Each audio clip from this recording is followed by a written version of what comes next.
Machines will do what humans do, just they're going to do it much faster and in a much more scalable way. So that's the idea behind using AI in the SOC to detect attacks and stop them. Welcome to Threat Vector, the Palo Alto Networks podcast where we discuss pressing cybersecurity threats and resilience and uncover insights into the latest industry trends. I'm your host, David Moulton, Director of Thought Leadership. Today, I sit down for a conversation with Nir Zuk, founder and CTO for Palo Alto Networks. Here's our conversation. Nir Zuk, welcome to Threat Vector. Thank you for having me here. It's a pleasure and something I've been excited about. So today we're going to talk about the future of cybersecurity. And I've got a few questions, and I figure I will ask those and let you just get into it. Okay. Sound good? Let's go to the first one and then we'll see. Yeah. So in your opinion, what is the biggest single cybersecurity challenge that organizations are going to face in the next, say, 3 to 5 years? I think the biggest challenge they're going to face, and by the way, are facing now, is that trying to keep our adversaries out, just not working. Yeah. It's too easy to get into the organization, while the focus of everyone for as long as I remember, has been trying to keep them out. The focus has to shift. It's just not working anymore. You can't keep them out. So how can they start to go about addressing those problems? I think there needs to be more and more investment in the assumption that they're in, that someone is already in, that we've been breached, or at least there's some kind of a foothold that an adversary has within an organization. So we need to assume that that's the case. And now we need to go find them and stop them. So this is a little bit of a mental shift of not keep somebody out, assume they're already in, and reduce the amount of damage and or speed up the ejection time, right? Correct. So I'm not saying stop investing in keeping them out, because Sure. don't make their lives too easy. Yeah. But we should shift more and more of our resources, both on the budget side and the people side, to solutions and processes that assume that they're in, and now we need to go and find them. Okay. So looking a little further ahead, how do you envision the cybersecurity landscape evolving over the next, say, 5 or 10 years? And what are the threats that organizations should start preparing for now? So I don't like to talk about specific threats because nobody knows. Okay. And I think that what we've seen over the years is that anyone that's tried to predict the kind of threats that are going to be has been wrong. Yeah. So I'm not going to be the next one that's wrong. On the other end, I think that we should stop thinking about trying to find specific threats, like a specific virus or a specific malware or a specific exploit or a specific whatever, and focus more on what I said before. Let's assume they're in, find them and stop them. And you do that based on their behavior. So you look for behaviors that don't make any sense within your organization, and you stop those. And those behaviors are irrespective of specific threats. It doesn't matter what they used to get in, or what they used to move laterally, or what they used to exfil, and so on. It's really about the behavior that you see in the organization, within your infrastructure, within your network and your endpoints and your applications and cloud deployments and so on. And once you start shifting your mindset to, okay, they're in, I'm going to find them. I'm going to find them based on their behavior. It doesn't matter how they got in. It doesn't matter how they move laterally. And it doesn't matter how they exfil things out. So it's moving up a layer where you're not thinking about a specific TTP, but more of a category of behaviors. And when you say that, you mean human behavior, but also machine behaviors or patterns that indicate that something is amiss. Everything, entity behavior. So behaviors of users, of machines, of applications. For example, we detected the SolarWinds attack based on the behavior of an application. So it's the behavior of everything that you have. So you collect as much data as you can from your network, from your endpoints, from your cloud deployments, from applications, from servers, from identity and access management systems, and so on. And you understand what makes sense and what doesn't make sense. You look for the things that don't make sense. So, Nir, in that kind of a model, do you move beyond security tools being the place to collect data and start to look to other enterprise tools, say a Workday or a login to sales applications, and all of those become part of that feed of data that's part of that behavioral analysis? Yes, just there's an easy way to do that without actually collecting the data from these applications that you mentioned. I think that as we move more and more towards using enterprise browsers, Hmm. meaning we move more and more of the security into the browser with a dedicated browser, such as the Prisma Access browser. There are other solutions on the market that do that. From the browser itself, you can collect a lot of information that today you would need to go to the different applications that you mentioned and collect. Okay. And once you collected that information, because remember, in the browser, you see the actual behavior of the application. So once you collect that very deep information from the browser, you can start using information that's related to your CRM application and your ERP application and your AI applications and so on as part of the analysis for understanding what's a good behavior and what's a bad behavior within the specifics of your organization. Hmm. That's a big shift. But Yes. I think it's one that, given the failings that we're seeing today, starts to make sense for companies to move in that direction. Yeah, and we actually started seeing the beginning of it working. If you look at what we do with our XIM solution and its ability to collect the data, analyze the data, and bring down the mean time to detect and mean time to respond to a manageable number of around a minute, Right. then you understand that it's possible to do that. And I'm sure there will be other solutions on the market competing against our products doing that as well, because it's proving itself to work, and it's, I believe, the only thing that works. Yeah, it seems like speed is the ultimate feature or the ultimate luxury inside of security, and not having to go to a lot of different places to get the data. Having that browser be one of those things that speeds that delivery up is maybe a critical shift in enterprise behaviors. Yeah, I think the critical shift is the understanding that a lot of data needs to be collected. The understanding that that data will be looked at by machines, not by humans, because humans cannot look even at the amount of data that's being collected today into the SIEM. Yeah. Nevertheless, looking into the amount of data that's required to do what I'm talking about, of course, the scale that's required is not something that's humanly possible. So you've seen a huge number of changes in the cybersecurity industry, next generation firewalls, XDR. How do you see AI falling in with those? I think that AI is something that's required to do what I'm talking about. Meaning, look, today at the SOC, at the Security Operations Center, you have usually hunters, Hmm. which look at data and hunt for attacks. They look at data that's collected into the SIEM. It's not really data. We're talking about logs mostly. Yeah. And they're not doing a very good job. Every now and then they find an attack. It takes them forever, meaning if you look at the mean time to detect, at the time the attack is found, it's very high. It can be measured in days and weeks. Right. And it takes them forever to respond to the attacks. Nevertheless, we don't have a better way of doing it in the sense that machines are not going to do something that humans cannot do. Okay, you can't expect machines to detect attacks doing things in different ways than humans do it. Machines will do what humans do, just they're going to do it much faster and in a much more scalable way. So that's the idea behind using AI in the SOC to detect attacks and stop them. It's take what the humans are doing and just make it into a machine learning based Massively speed system. it up. Massively speed it up, massively make it more scalable, meaning you're able to look at more data and process that data much, much quicker. So if we move to a moment where AI has this ability to speed up the things that we're good at but slow, that AI is fully integrated into security operations, what would the human tasks be? What is there oversight? Are there new jobs? Talk to me about that. I think the role of the humans is to do what the machines cannot do.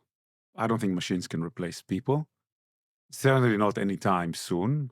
You know, the autonomous car advocates have been talking about how autonomous cars are going to be out there next year, right? There's this famous, I don't know if you saw it on YouTube, Elon Musk video. Someone cut every year. He said that next year there will Yeah. be autonomous driving. And of course, it's not there, and it's going to be a while until we see it. And the reason for that is that machines are still not as good as people. And I think it's the day where they are, if the day ever comes, is very, very far away. And that's good news. That's really good news for the people in the SOC. The people in the SOC, the analysts, the engineers, the hunters, they all need to know that with the use of AI or machine learning, the way engineers call it in this case, because it's machine learning-based AI, they're going to be left with the things that machines cannot do, which is the more interesting high-end work.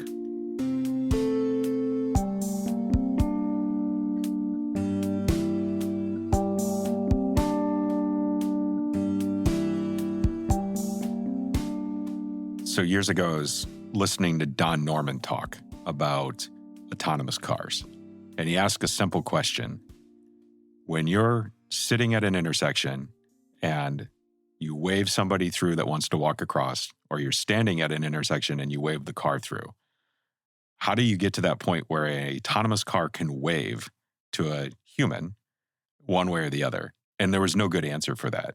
So I think there's always going to be a moment where a human is able to do a thing that a machine just doesn't have the capacity for. And we expect that type of interaction today. So that, I think that's a positive, that there's always going to be a place for the gray matter leading the machines and then the machines scaling and speeding things along. Do you worry, though, with a AI-driven scaled environment that we might become over-reliant on artificial intelligence? No, I think that if you build the processes right, both we as a vendor for our customers, and you make sure that humans are a part of the process, then I'm not worried about it. I think the bigger challenge we have than worrying about relying on AI is that it's very difficult to understand why AI is doing what it's doing. Talk to me a little bit more about that. So when AI makes a decision that something is bad, usually that decision is based on millions, billions, sometimes more than that, data points.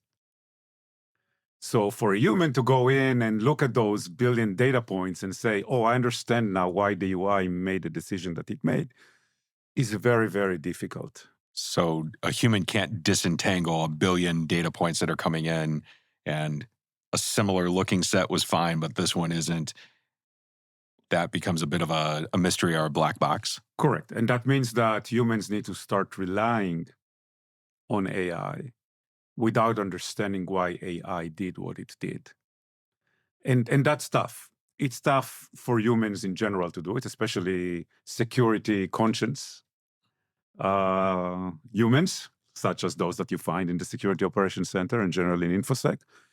And also, it can lead to trouble if the AI is wrong. Of course. So certainly there needs to be more work done around being able to explain to humans why AI did what it did. And I think we're not there yet. And also, we need to do more work at making people comfortable with AI. Is this discomfort with AI giving you a decision, you not understanding it, more acute in security? I would see it being one that no matter where that decision was made, AI in financial markets or in medicine, I'd want to understand the decision. How do we move to a point where we have acceptance and a culture that has trust? So, like I said, we need to educate people, convince them that they can trust AI. We need to show them that they can trust AI. And we need to do a better job at having AI explain why it did what it did. From an offensive side, we need to protect against AI-powered attacks. What are your recommendations there? So I haven't seen that many AI-powered attacks. I think a lot of us talk about it. Okay. In reality, I think on the attack side, AI is currently limited to mostly phishing. So AI is really good at scale, doing what humans do when they want to phish, which is to understand who's your victim, what are their social connections, what is it that they're probably going to click on, and then generating an email or an instant message or whatever that they're going to click on, right? So when humans want to phish, and if it's a really high-end targeted phishing attack, they're going to do the research and find out, okay, I want to target an IT employee. Here are the IT employees. Okay, I found an IT employee who likes phishing and he's friends with this person. So I'm going to send an email from that person that appears to come from that person with, something about the recent phishing gear. I don't fish, so I don't understand anything about that. But I like that your example of phishing is about phishing. It's very, very meta. Exactly. So humans do that, right? Yeah. AI can do it at scale, and we've seen AI doing it at scale. Okay, understanding who your employees are, which ones need to be phished, how do you phish them, what needs to be in the email, who the email needs to appear to be coming from. I haven't seen much beyond that. Yes, you can go to one of the LLMs out there like ChatGPT and ask it to generate a piece of malware. That malware is going to be useless. You can't use it today. You can ask it to generate different things. It's not useful. Humans are still doing much, much, much better job than what AI can do. And I think that's going to be like the case for the next many years. Okay, so I'm less worried about the use of AI on the attacker side, other than phishing. I think that there's automation on the attacker side and other things which are not necessarily AI. Maybe they're positioned as AI, but they're not necessarily AI. And there's more and more sophistication on the attack side at learning your organization, which might use AI or not, and understanding how to navigate inside the organization once they got in. That requires us to be quicker on the defense side. And we talked about it, right? We need to switch to AI defense on the defense side. What about threats targeting AI-driven security systems or data lakes that are needed for those systems? Is that something that you worry about? Not the AI systems that I develop and I know about, because the way we develop our AI defenses, we don't use any external data source, meaning we don't use an LLM for AI defense. Our defenses when it comes to AI are based on machine learning, supervised, unsupervised, deep learning, and different types of machine learning. We curate and we scrub all the data that we use to teach the AI how to distinguish good from bad, or how to understand what's normal and what's not normal. And so we have full control of that, of the data. And of course, the data is guarded and it sits in a place that cannot be modified and so on. So the AI that we use, and I hope that the AI that our competitors and peers in the cybersecurity market use, is driven by data that's curated by the vendor and not by just general data found on the internet. In that, it is very different than what we see in terms of the vulnerabilities related to publicly available AI systems, where the data sources are, first, not very clear, and second, can be influenced, right? I mean, if you have an LLM that takes its data from the internet, like ChatGPT or one of its competitors, and you can influence the data sources, then you can convince the LLM of everything. Right. When you control the data sources and you don't use an LLM, you use machine learning, and you control the data sources, and those data sources cannot be influenced, I'm not worried about someone from the outside being able to influence the way the AI works.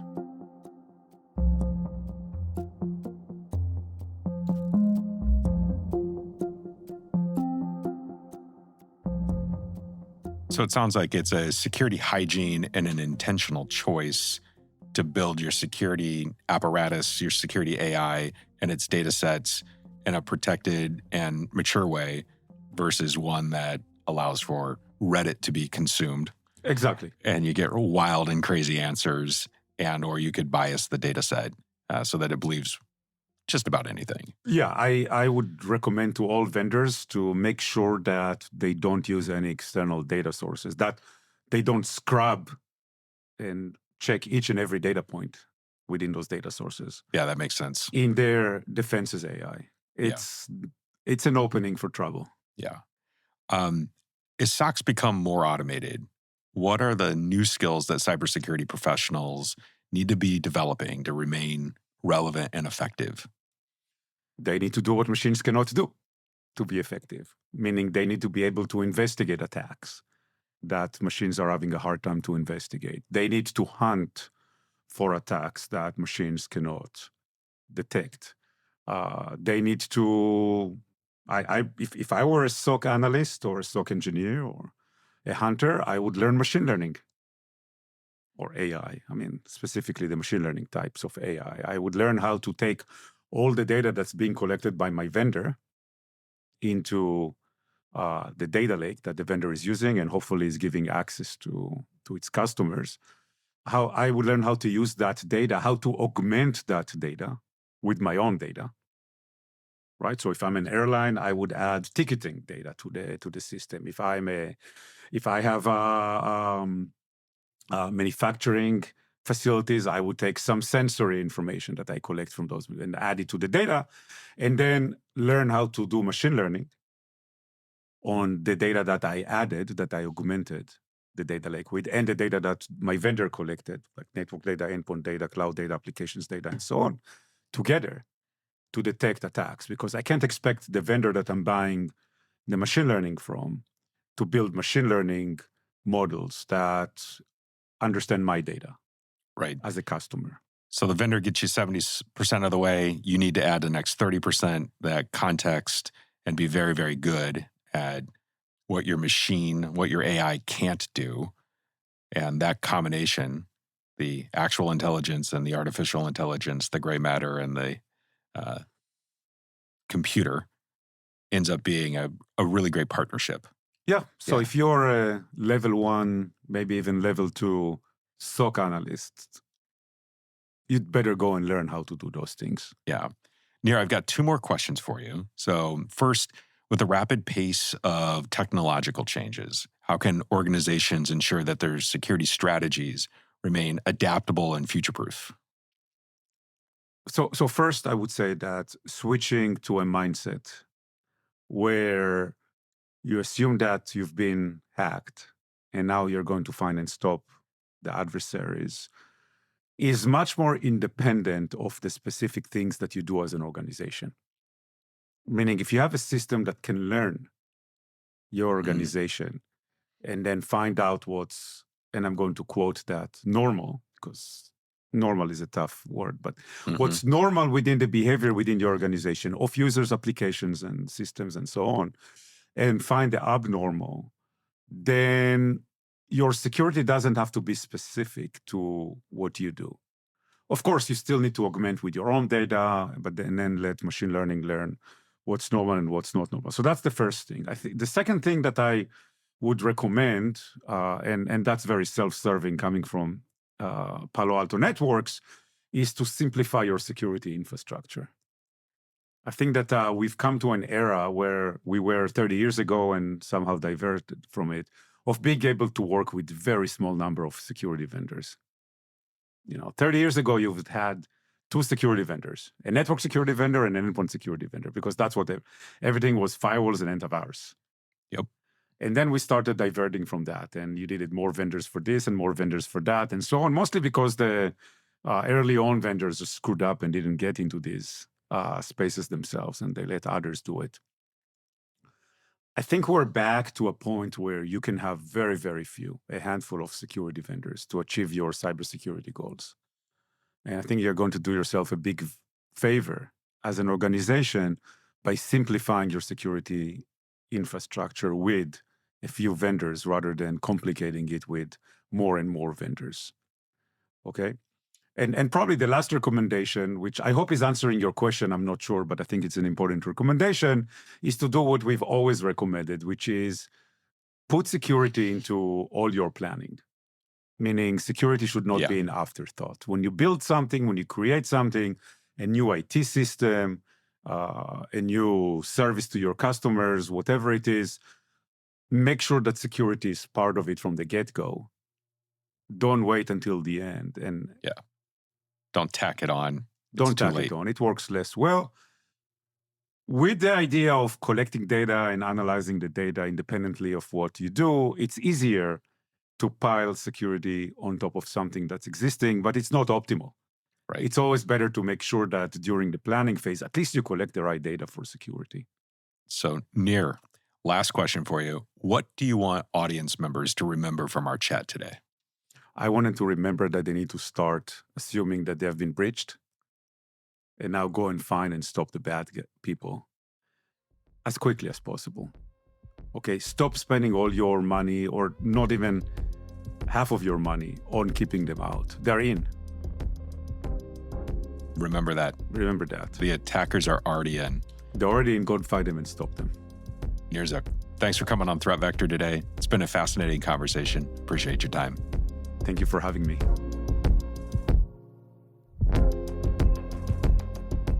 Thanks for joining today. Stay tuned for more episodes of Threat Vector. If you like what you've heard, please subscribe wherever you listen and leave us a review on Apple Podcast or Spotify. Your reviews and feedback really do help us understand what you want to hear about. I want to thank our executive producer, Michael Heller. I edit Threat Vector, and Elliot Peltzman mixes the audio. We'll be back next week. Until then, stay secure, stay vigilant. Goodbye for now.